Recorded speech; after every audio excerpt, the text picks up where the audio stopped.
মধ্যপ্রাচ্যের জটিল রাজনৈতিক সমীকরণে দাপট ছিল আমেরিকা ও ইউরোপের, কিন্তু সেই জায়গায় হঠাৎ ঢুকে পড়ে চীন।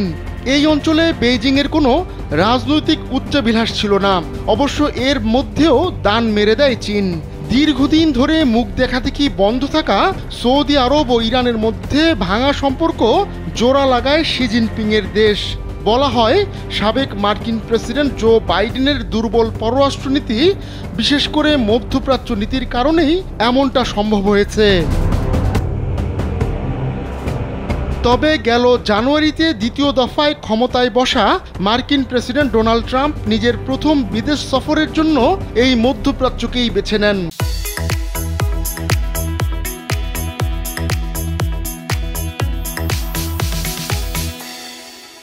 আর তাতেই বাজিমাত করে দেন তিনি।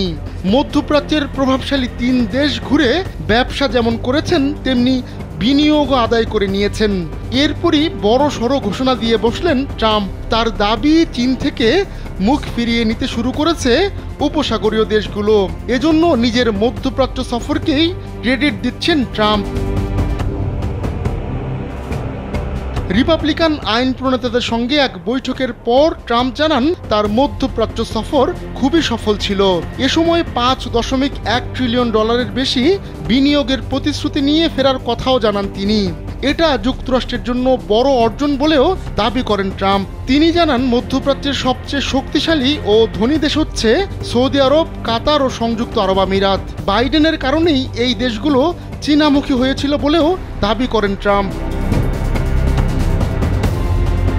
এই দেশগুলো এখন যুক্তরাষ্ট্রকে সম্মান করে বলেও দাবি করেন তিনি। ট্রাম্প বলেন, এই দেশগুলোর সঙ্গে আমরা গুরুত্বপূর্ণ বিনিয়োগ চুক্তি সম্পন্ন করেছি। যুক্তরাষ্ট্রের আর কোনো প্রেসিডেন্টের এমন অর্জন নেই বলেও দাবি করেন তিনি। তবে ট্রাম্প এত বড় বড় কথা বললেও এ নিয়ে উপসাগরীয় এই 3 দেশের কর্মকর্তারা তাৎক্ষণিক কোনো মন্তব্য করেননি। গেল সপ্তাহের 13 থেকে 16 মে পর্যন্ত মধ্যপ্রাচ্য সফর করেন ট্রাম্প। এ সময় তিনি সৌদি, কাতার ও আমিরাতের সঙ্গে বিভিন্ন প্রতিরক্ষা ও বিনিয়োগ চুক্তি করেন। আহমদুল্লাহ শিকদার, কালবেলা।